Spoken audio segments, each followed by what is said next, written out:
Perampokan sadis menimpa seorang perempuan lansia dan anak perempuannya. Tragisnya, anak korban tewas terkena sabetan senjata tajam. Pelaku tunggal perampokan tersebut berhasil diringkus berkat kesigapan tetangga dan warga.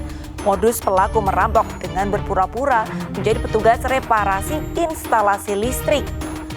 Pemirsa, selain kasus perampokan berujung pembunuhan, selama 1 jam ke depan, Realita juga akan menghadirkan berita-berita kriminal pilihan bersama saya, Arlista Hadi.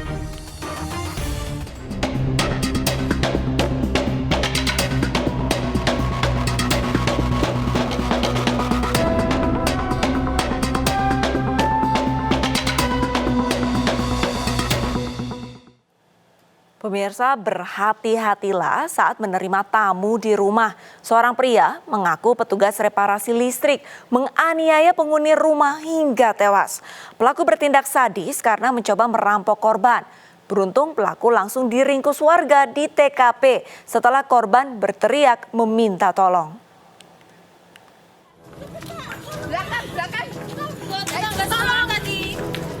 Warga Jalan Wijaya Kusuma, Jember, Jawa Timur, panik mengejar sumber suara minta tolong di lingkungan tempat tinggal mereka.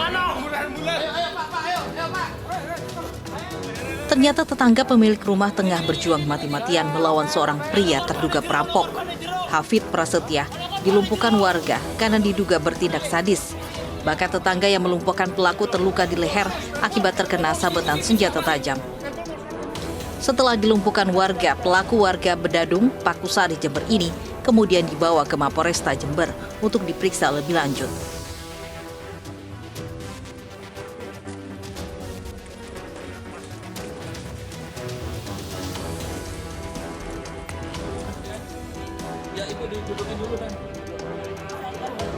Aksi diduga perampokan sadis ini mengakibatkan pemilik rumah Sri Budi Asmara 78 tahun terluka.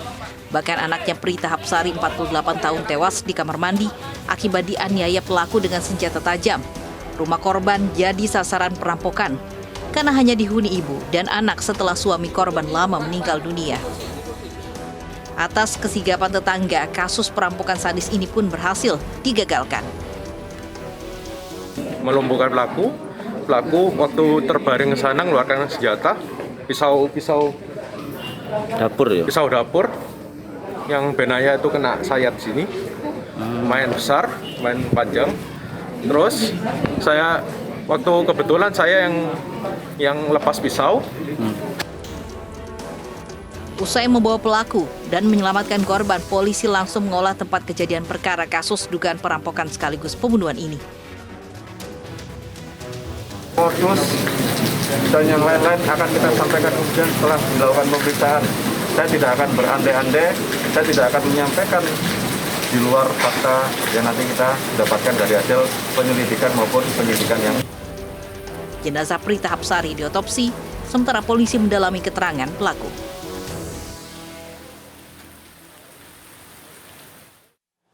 Polisi menangkap penusuk Pratu Sahdi di Waduk Pluit, Penjaringan, Jakarta Utara. Burhanuddin sebagai pelaku utama kasus pengeroyokan anggota TNI Angkatan Darat hingga tewas langsung diserahkan ke Polda Metro Jaya untuk proses lebih lanjut.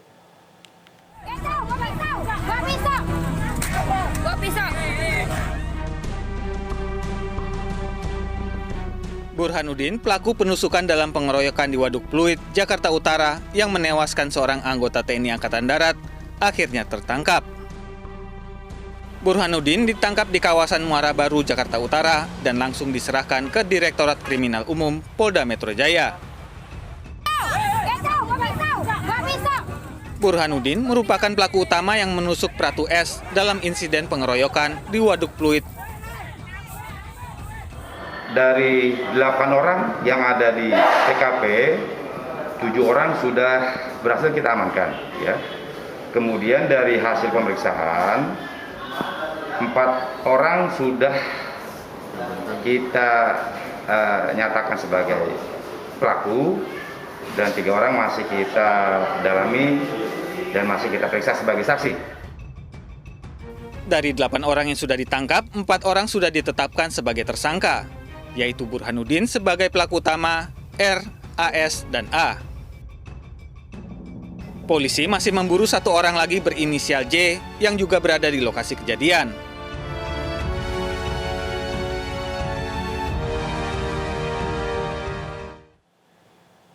Seorang wanita mabuk bersama 4 teman prianya mengeroyok seorang pengendara motor hingga luka parah di Sleman, Yogyakarta. Pelaku marah karena diserempet saat di jalan dan juga menuduh korban akan menjamretnya.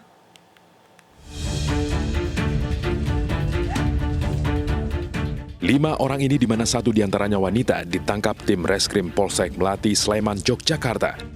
Usai mengeroyok seorang pengendara motor di kawasan Jalan Magelang. Akibat pengeroyokan ini, korban berinisial HA, 20 tahun, terluka parah di wajah dan sekujur tubuh akibat pukulan dan hantaman benda keras. Dari hasil pemeriksaan, pengeroyokan bermula saat pelaku wanita yang dalam kondisi mabuk pulang dari kafe dengan mengendarai motornya seorang diri. Saat melintas di Jalan Magelang, korban yang juga mengendara motor tidak sengaja menyerempet pelaku. Merasa terancam dan menuduh korban akan menjamretnya, pelaku lalu menghubungi 4 teman prianya untuk datang ke lokasi. Saat tiba di lokasi, 4 pelaku pria langsung mengeroyok korban hingga terluka parah. Terjadi perbuatan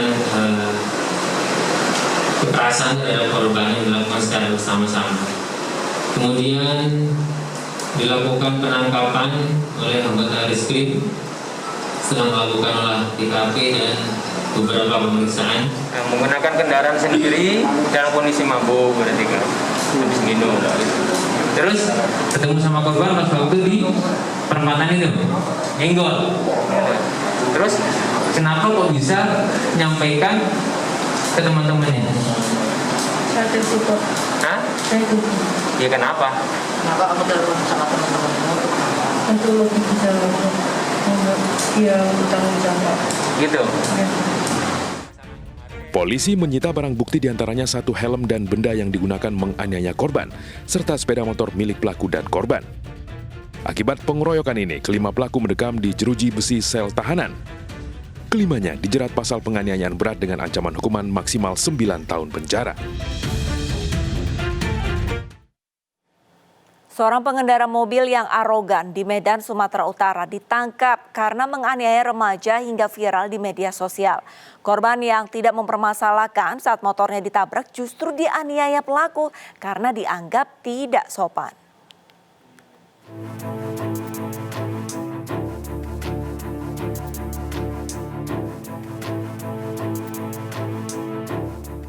Inilah rekaman CCTV saat satu mobil hendak parkir menabrak satu motor di depan minimarket di Jalan Pintu Air 4, Kota Medan, Sumatera Utara. Meski tahu motornya tersenggol pelan, pemilik motor yang masih remaja tidak mempermasalahkan dan hanya meminta izin agar pengendara mobil menggeser kendaraannya agar dia bisa keluar. Namun, hal ini ditanggapi pengemudi mobil dengan arogan dan langsung menganiaya korban.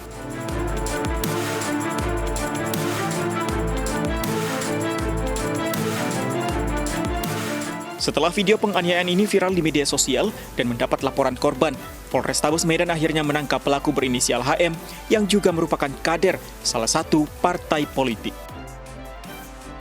Dari hasil pemeriksaan, pelaku mengakui telah menganiaya korban lantaran merasa tersinggung dengan perkataan korban saat meminta dirinya menggeser mobil. Tersangka kita jerat dengan pasal 80 ayat 1 Yunto 76C Undang-Undang RI Nomor 35 tahun 2014 dengan ancaman hukuman paling singkat 3 tahun 6 bulan dan denda paling banyak 72 juta rupiah. Keterangan awal yang disampaikan oleh tersangka bahwa yang bersangkutan motifnya adalah karena sakit hati. Sakit hati karena merasa anak korban ini tidak sopan sama dia. Sementara itu pengakuan pelaku yang disampaikan polisi dibantah ibu korban yang turut hadir saat rilis. Dirinya menilai anaknya sudah sopan dan tidak berkata kasar saat kejadian. Katanya ada kata-kata kasar, itu tidak ada sama sekali. Karena saya, alhamdulillah, saya didik anak saya dari kecil, sekolah Al-Azhar sampai SMA di Al-Azhar juga, dan guru-guru juga mereka tahu bagaimana pribadi anak saya sesungguhnya nggak pernah berkata dengan kasar. Yang ada dia bilang sama saya, dia bercerita, Pak, geser mobilnya dikit, Turun bapak ini sopan kali tahu, langsung nampak, langsung nendang, sampai mengeluarkan kata-kata kotor untuk anak saya. Kepada pelaku, polisi hanya mengenakan wajib lapor seminggu 1 kali. Menurut polisi, tidak dilakukan penahanan lantaran ancaman hukumannya di bawah 5 tahun penjara.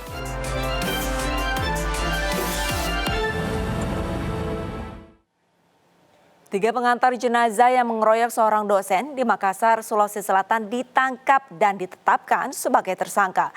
Polisi kini masih memburu pelaku lain karena dari rekaman CCTV jumlah pengeroyok lebih dari 5 orang.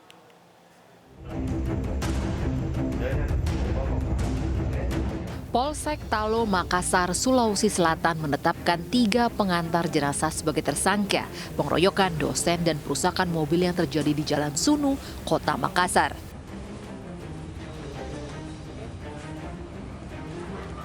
Tiga tersangka yang masih satu keluarga ini terbukti terlibat langsung saat menganiaya dan merusak mobil korban yang dianggap mengganggu perjalanan rombongan jenazah nenek mereka ke tempat pemakaman umum. Polisi masih memburu 1 pelaku lain dan tidak menutup kemungkinan jumlah tersangka akan bertambah. Ini mengingat dari rekaman video amatir dan CCTV, lebih dari 5 orang yang menganiaya dan merusak mobil korban. Polisi menyita 1 bendera putih yang digunakan saat mengantar jenazah sebagai barang bukti dan juga mempertanggungjawabkan perbuatannya. Ketiga tersangka terancam hukuman 5 tahun penjara.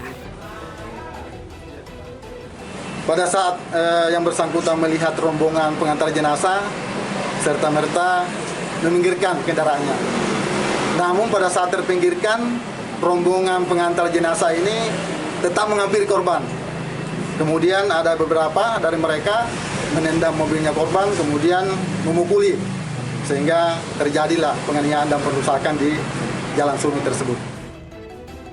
Sebelumnya, seorang pengendara mobil yang merupakan dosen di Atim, Makassar menjadi korban penganiayaan rombongan pengantar jenazah dan mobilnya dirusak di Jalan Sunu, Kota Makassar.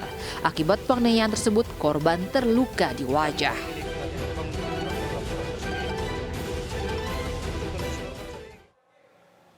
Lecehkan warga yang melapor Kasat Reskrim Boyolali dicopot dari jabatannya. Selengkapnya sesaat lagi, tetaplah bersama Realita.